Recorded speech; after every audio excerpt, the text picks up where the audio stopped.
50-наас үүдэлтэй халдварын бус өвчлөлийн нас баралт, шалтгаан нас баралт бол жил бүр гардаг. Одоо жишээлбэл зүрх судасны өвчний нас баралт жил бүр 5500-аас 6000 орчим хүн нас барж байна.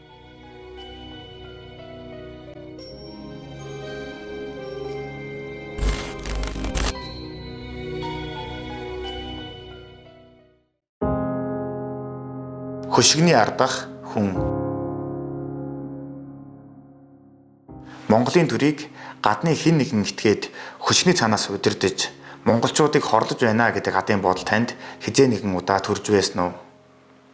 Тэгвэл та андуурсангүй. Үнэхээр тийм зүйл байдаг юм байна. 2024 оны засгийн газрын мөрөн хөтөлбөр тамхины хяналтын тухай хуулийн нэмэлт өөрчлөлт оруулна гэсгээд чагсаалтанд орсон байгаа учраас олон улсын байгууллагууд дембийн одоо зүгээс за танай улс оронд одоо ингээд парламент чинь солигдсон. Ингээд танай засгийн газрын хөтөлбөрт орсон учраас дахиад энэ ухуулгын нөлөөллийг хийгээч гэдэг үүднээс манай байгууллага ингээд Bloomberg Philanthropies-ийн санхүүжилттэй тамхигүй хүмүүс олон улсын байгууллагын төслөөс одоо ингээд шалгараад ингээд ухуулгын нөлөөллийн төсөл хэрэгжүүлээд Focus төрийн бус байгууллагын тэргүүн Бадарчин Туяа гэх эмэгтэй Bloomberg Philanthropies гэх гадны байгууллагын захиалга санхүүжилтээр улсын их хурл засгийн газарт ухуулга нөлөөллийн ажлыг хийж байгаа гэдгээ хэдхэн хоногийн өмнө ил тод зарлажглаа.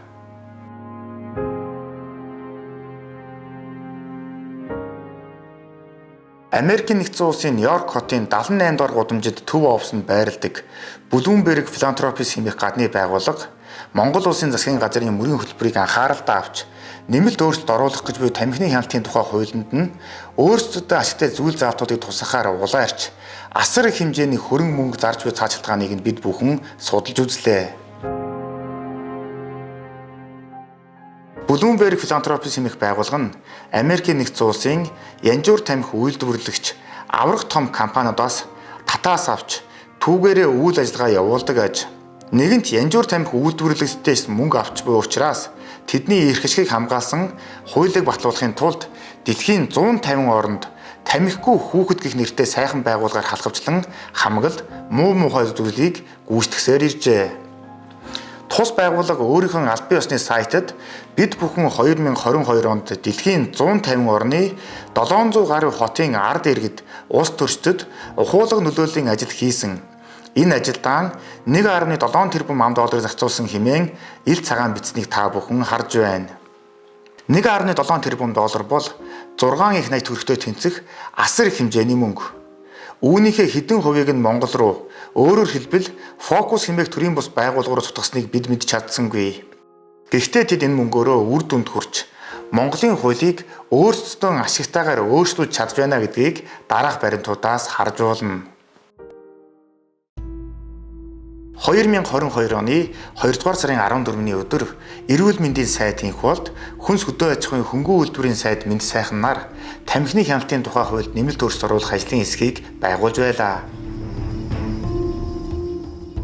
Гэтэл уг ажлын хэсгийн дунд Bloomberg Philanthropies хэмээх гадны байгууллагаас их хэмжээний санхүүжилт авч улсын хурал хийгээд засгийн газарт ухуулга нөлөөлөл хийх захиалга даалгаврыг авсан Бадарчин Туяа гэх эмэгтэй яагаад ч юм багтаж орж чадсан байдаг.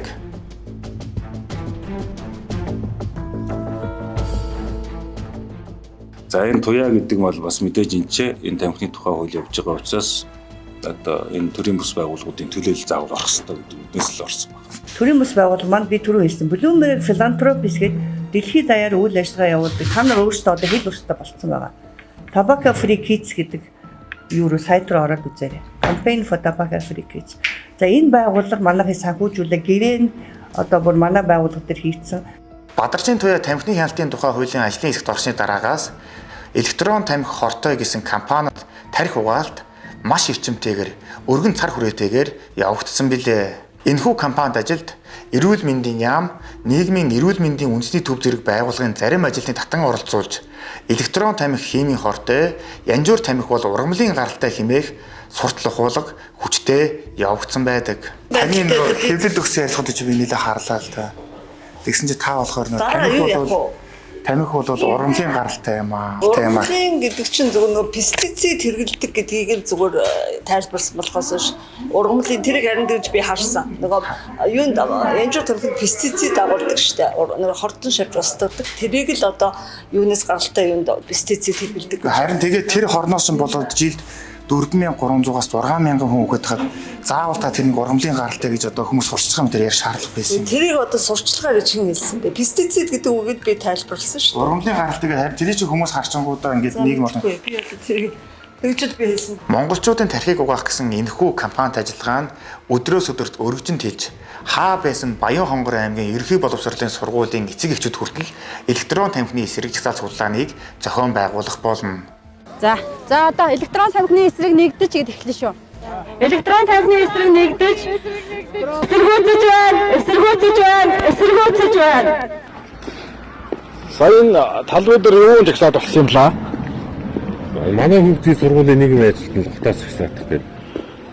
Тэгэл жагсчаа л сайн мэдэхгүй нөө. Веб тамхиг одоо татхыг хоригдж байна гэсэн жагсаал цуглааныг улс орон дээр зохион байгуулаа гэсэн үр залгуур цаа өгсөн үү? Жагсаал цуглаан үгүй. Жагсаал цуглааныг бол би улс орон дээр зохион байгуулсан ямар нэгэн мөгөө.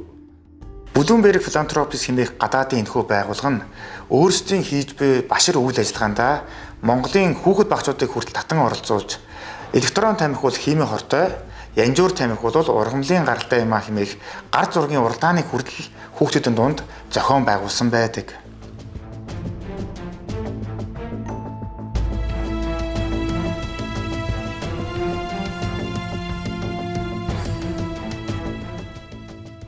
Гархан уул аймгийн Од цогцлбой сургуулийн сурагчдын дунд зарласан энэхүү уралдаанд электрон тамхи хортой, янжуур бол ургамлын гаралтай хэмээх зураг төрүүлжээ. Өөрөөр хэлбэл хүүхдүүдийн тархийг ингэж муухайгаар угаасан байдаг.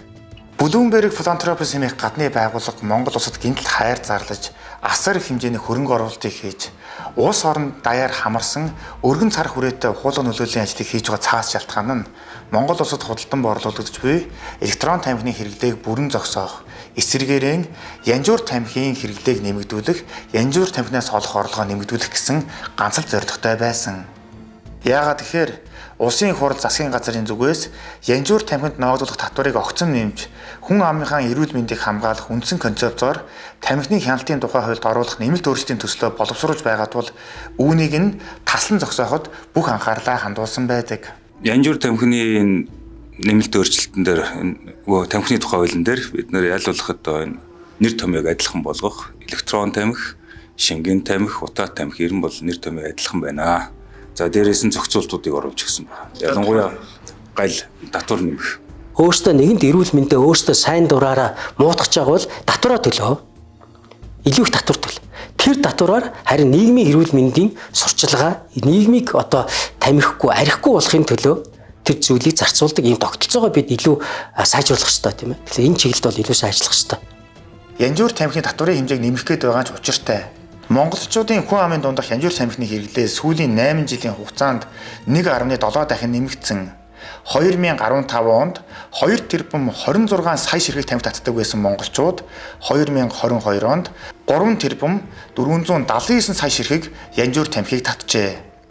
Мөн янжуур тамхиг ийм ихээр таснаас үүдэлтэйгээр иргэд цэл залуугаар нас барах тохиолдол маш их болсон тул ийм эрс хатуу арга хэмжээг авахар шийдсэн байдаг.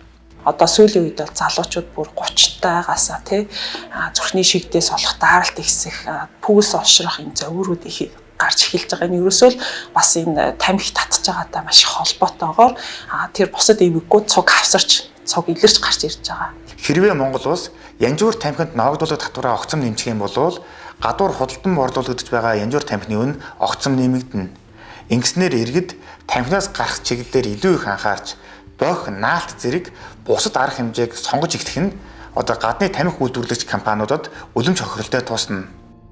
Яагаад гэхээр гадны тамхи үйлдвэрлэгч томоохон компаниуд зөвхөн 2022 онд л гэхэд Монгол улсад 3 тэрбум 479 сая 853,800 ширхэг янжуур тамхиг худалдан борлуулж 74 сая 300 мянган ам доллар буюу одоо төгрөгөөр хэлэх юм бол 260 тэрбум 326 саяын ашгийг олжээ. гадаадын тамхи үйлдвэрлэгч компаниудад Монголын ард түмэнд аль болох их хэмжээний янжуур тамхи татаж ашиг олох нь чухал болохоос биш монголчууд янжуураас үүдэлтэйгээр жилд 6,000-аараа өгөх нь 10,000-аараа өгөх нь гэдэг нь үнэндээ ямар ч падлиг асуудал юм. Ийм их хөрөнгө мөнгөний асуудал яригдж байгаа учраас тэд нар өөртөө ашигтай шийдвэр гаргахын тулд улсын хурлын нийгмийн бодлогын байнгын орны даргаыг оюун чимгийг хүртэл бэлэг улс руу аялуулж өөрсдийнхөө ирнэнд нэгтгэсэн байдаг.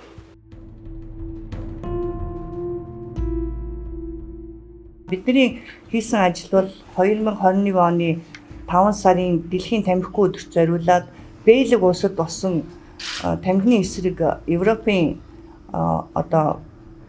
бүсийн конференцд бол оюун чимэг гишүүнийг тухайн үед нийгмийн бодлогын байнгын хорны дарга багт нь байнгын хорны халах зөвлөгтэй нэгж оролцуулж тэдгээр ойлголтыг сайжруулах.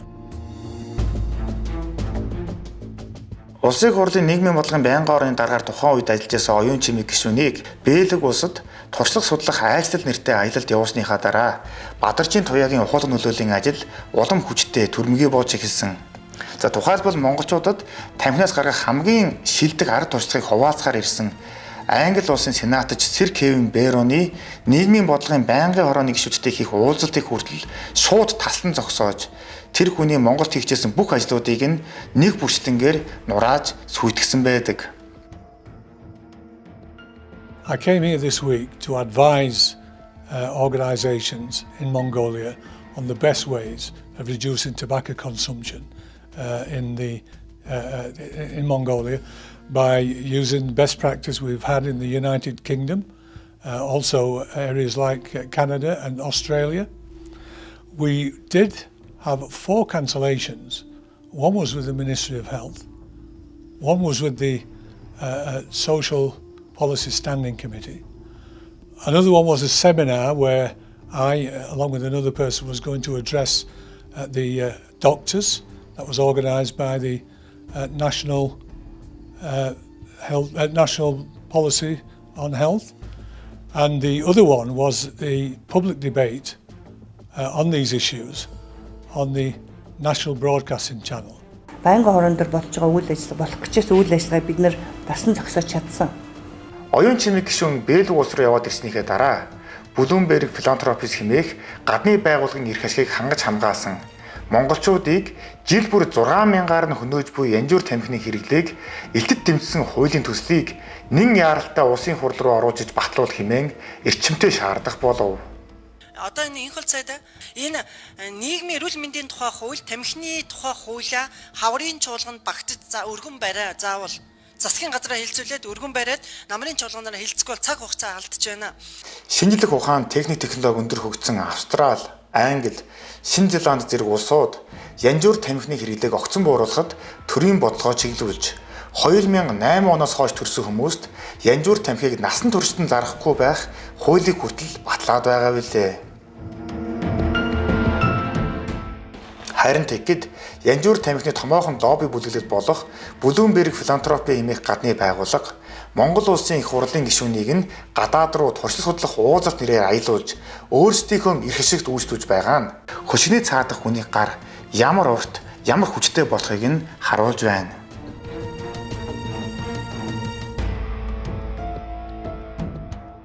Гадны байгууллагын захиалга санхүүжилтээр Монгол улсад маш хорлонтой үйл ажиллагааг эрчимтэйгээр явуулж байгаа Бадарчин Туяа гэх эмэгтэйг Монгол улсын тагнуулын байгууллага шалгах цаг хэдийн болсон. Энэ хүн Bloomberg Philanthropies хэмээх байгууллагаас хэдийн хэмжээний санхүүжилт авч түүнийг хэн тараасан, ямар байгууллагатай гэрээ хийж өгсөн, ямар үйл ажиллагаа явуулж байсан гэдгийг нь одоо ил болгох цаг хэдийн болж.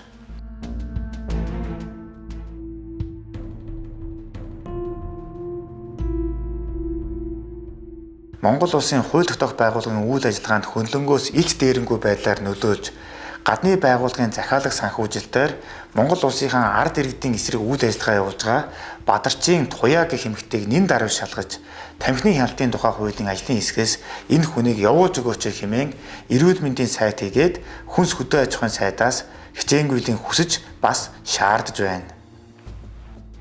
Бид энэ хүний нэвтрүүлгийн Монголынхон ард иргэдийн тусын тулд олон нийтийн эрх ашигыг хамгаалахаар хийсэн гэдгээ эцэст нь хариуцлагатайгаар мэдэгдэе.